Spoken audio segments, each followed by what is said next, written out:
कैसे हैं आप सब। जैसा कि हम बायोलॉजी का सेकेंड चैप्टर पढ़ रहे हैं जिसमें आपका क्या है पुष्पी पादपों में लैंगिक जनन, तो इसके बारे में हमने थोड़ी सी जानकारी हमने 2 वीडियो पढ़े हैं। आज हमको पढ़ना है लघु बीजाणु धानी। जैसे लघु बीजाणु धानी हमने पढ़ ली थी, आज हमको पढ़ना है गुरु बीजाणु धानी के बारे में। किसके बारे में पढ़ना है हमको? गुरु बीजाणु धानी। यह पुष्प का क्या कहलाता है? मादा भाग कहलाता है। क्या कहलाता है? पुष्प का मादा भाग, जिसे हम बीजांड भी कहते हैं। क्या कहते हैं? बीजांड। अर्थात यहाँ पर बीजों का क्या होता है? निर्माण होता है। क्या होता है? बीजों का निर्माण। तो देखिए मेगास्पोरेंजिया, इसे हम क्या कहते हैं? मेगास्पोरेंजिया या गुरु बीजाणु धानी भी कहते हैं या बीजांड भी कहते हैं। तो अब इसके बारे में यहाँ पर जैसे कि हमने पराग कण का परिवर्धन पढ़ा था कि पराग कणों का विकास कैसे होता है, पराग कण कैसे वृद्धि कर एक स्थान से दूसरे स्थान जाते हैं और वहां पर परागण की प्रक्रिया होती है। परागण की प्रक्रिया होने के पश्चात यहाँ पर क्या होता है? बीजों का निर्माण होता है। तो इसमें हमको इसकी संरचना के बारे में पढ़ना है कि गुरु बीजाणु कहाँ होती है। ठीक है, तो आइए इसकी परिभाषा जानते हैं। यह मुख्य रूप से क्या होता है? 3 भागों में बटा होता है। जैसे हमने पढ़ा था कि पुष्प का मादा भाग, देखिए इसमें हमने ये संरचना पढ़ी थी।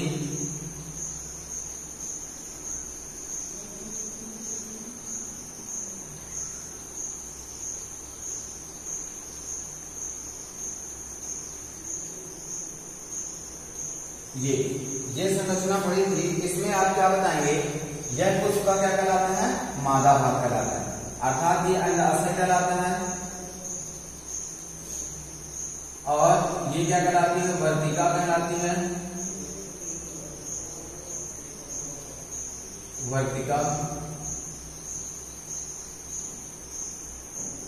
ये क्या कहलाती है? वर्तिका। ठीक है, ये क्या कहलाता है आपका? वर्तिकाग्र। ये यहाँ पे पुष्प के मादा भाग के 3 भाग होते हैं। तो हमको कहाँ की संरचना पढ़नी है? यहाँ की संरचना पढ़नी है। कहाँ की? यहाँ की। ये यहाँ की हमको संरचना पढ़नी है। तो आइए इनके बारे में जानते हैं। जैसे गुरु बीजाणु धानी, यह मुख्यतः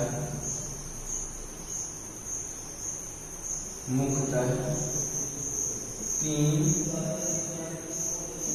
भागों का बना होता है, जिसमें मुख्य रूप से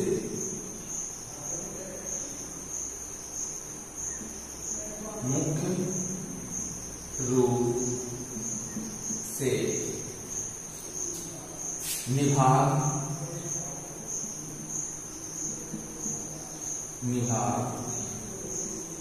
मुख्य रूप से निभाग और दूसरा क्या बताएंगे आपका?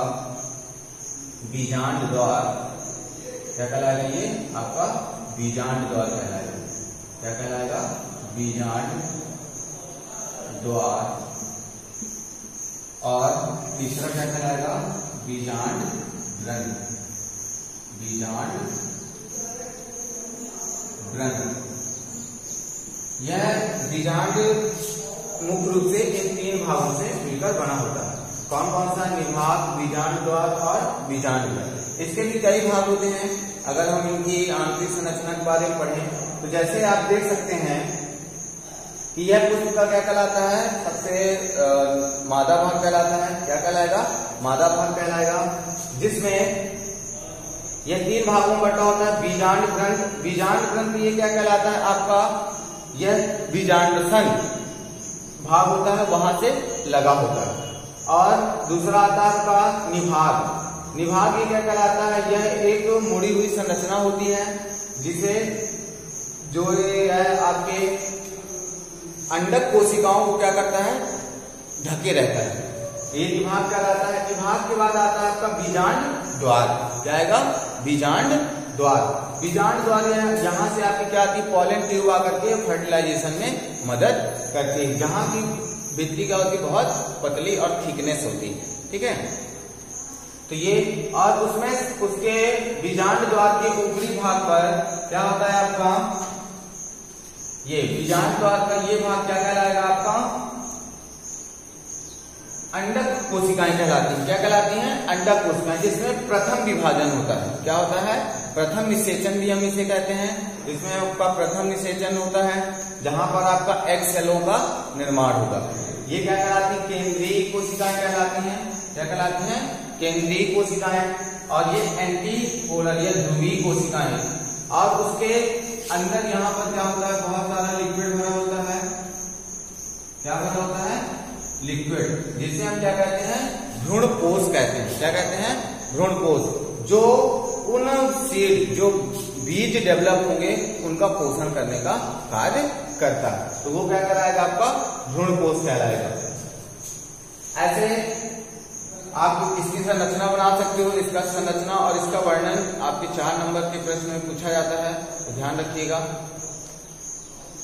तो इसका वर्णन कैसे करेंगे कि यह मुख्य रूप से क्या कहलाता है, यह गुरु बीजाणु से हम कहते हैं या बीजांड भी कहते हैं। और यह मुख्य रूप से 3 भागों से मिलकर बना होता है, बीजांड ग्रंथ और निभाग और आपका बीजांड द्वार। तो बीजांड ग्रंथ क्या कहलाएगा, बीजांड ग्रंथ की परिभाषा क्या बताएंगे, वह भाग जो बीजांडसन को अर्थात बीजांडसन को काहे से जोड़े रखता है, आपके पुष्पासन से जोड़े रखता है, क्या कहलाता है, बीजांड ग्रंथ कहलाता है। निभाग क्या कहलाता है, जो बीजांड द्वार और निभाग के बीच की संरचना को हम क्या कहते हैं, निभाग कहते हैं। क्या कहते हैं, निभाग, या इसी को चलेजा कहा जाता है। उसके बाद आपका आता है बीजांड द्वार, यह पुष्प का आंतरिक भाग और तीसरा भाग कहलाता है, जिसमें पराग कणों द्वारा पॉलन ट्यूब का निर्माण करके इसे फर्टिलाइजेशन करने के लिए मदद करता है। ठीक, तो आज आप इतना कंप्लीट कर लीजिए। ये आपके 4 नंबर के प्रश्न में आता है, ये बहुत इंपॉर्टेंट क्वेश्चन है, इसको आप कंप्लीट कर लीजिए। अब नेक्स्ट वीडियो में हम पढ़ेंगे इसके प्रकार, अर्थात बीजांड के प्रकारों के बारे में पढ़ेंगे, बीजांड ग्रंथ और निभाग और आपके बीजांड द्वार के आधार पर ये कितने प्रकार के होते हैं। तो इनके अभी हमने बीजांड के बारे में पढ़ा था, अब हमको पढ़ना है बीजांड के प्रकार के बारे में। तो बीजांड के प्रकार के आधार पर हम उसकी बीजांड की संरचना जैसे हमने पढ़ी थी कि यह मुख्य रूप से 3 भागों में विभक्त होता है। निभाग, जिसे हम चलेजा कहते हैं, दूसरा आपका बीजांड द्वार कहलाता है, जिसे हम माइक्रोपोर कहते हैं, और तीसरा आपका क्या कहलाता है, फ्यूनिकेल, जिसे हम बीजांड ग्रंथ कहते हैं। तो उसके आधार पर इसे निम्नलिखित भागों पर विभक्त किया गया है। देखो, बीजांड द्वार और निभाग तथा बीजांड ग्रंथ की संरचनाओं के आधार पर यह निम्नलिखित प्रकार के होते हैं। पहला आर्थोट्रोपस, दूसरा एनाट्रोपस, तीसरा क्या कहलाएगा, हेमी एनाट्रोपस, और चौथा क्या कहलाएगा, कैम्पॉइलोट्रोपस और एम्फीट्रोपस और सर्फिनोट्रोपस। तो ये मुख्य रूप से इतने प्रकार के बीजांड होते हैं। तो आइए हम इनके बारे में पढ़ते हैं, इनके प्रकार के वर्णन करते हैं, इनकी परिभाषाएं पढ़ते हैं। तो देखिए, जैसे सबसे पहला क्या है, आर्थोट्रोपस। क्या किया गया है, आर्थोट्रोपस। तो इसकी परिभाषा क्या बताएंगे, ऐसे बीजांड जिसके ऐसे बीजांड, देखिए ऐसे बीजांड जिसके बीजांड द्वार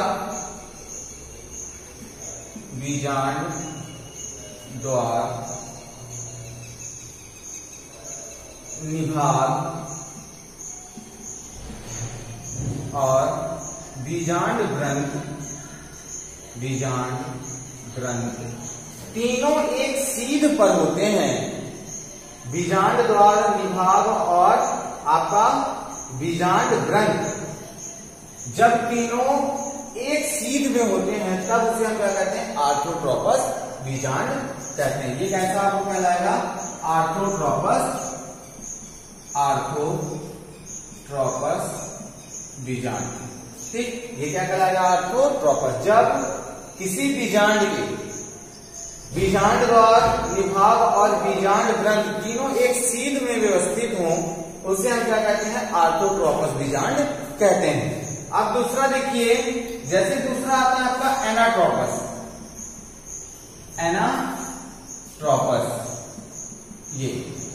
ये तीनों एनाट्रोपस। अब एनाट्रोपस में क्या बताएंगे? ऐसे बीजांड जिसके बीजांड द्वार निभाग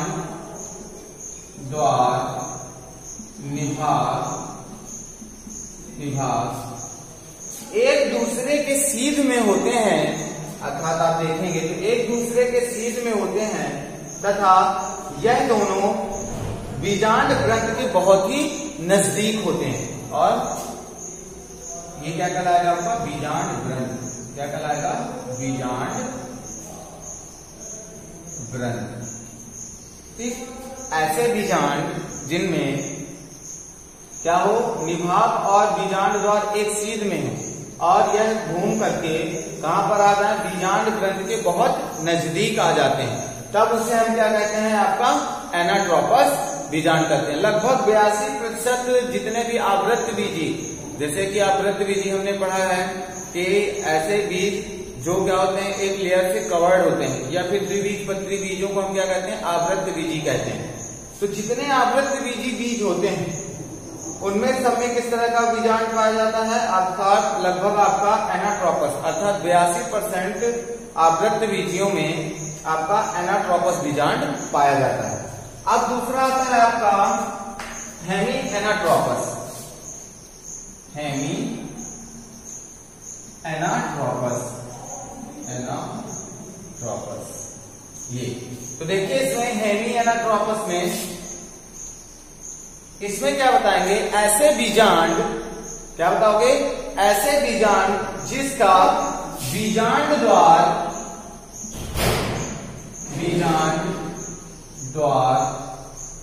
निभाग एक सीध में होते हैं। कैसे होते हैं? एक सीध में होते हैं, किंतु आपका बीजांड ग्रंथ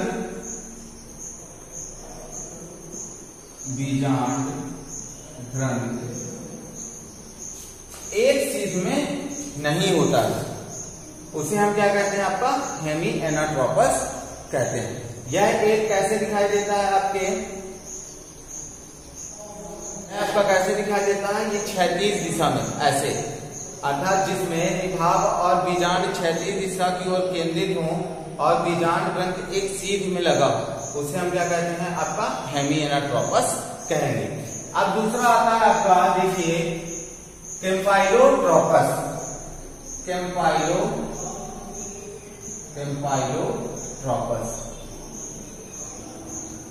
ये कैम्पाइलोट्रोपस ही क्या कहलाता है? ये एक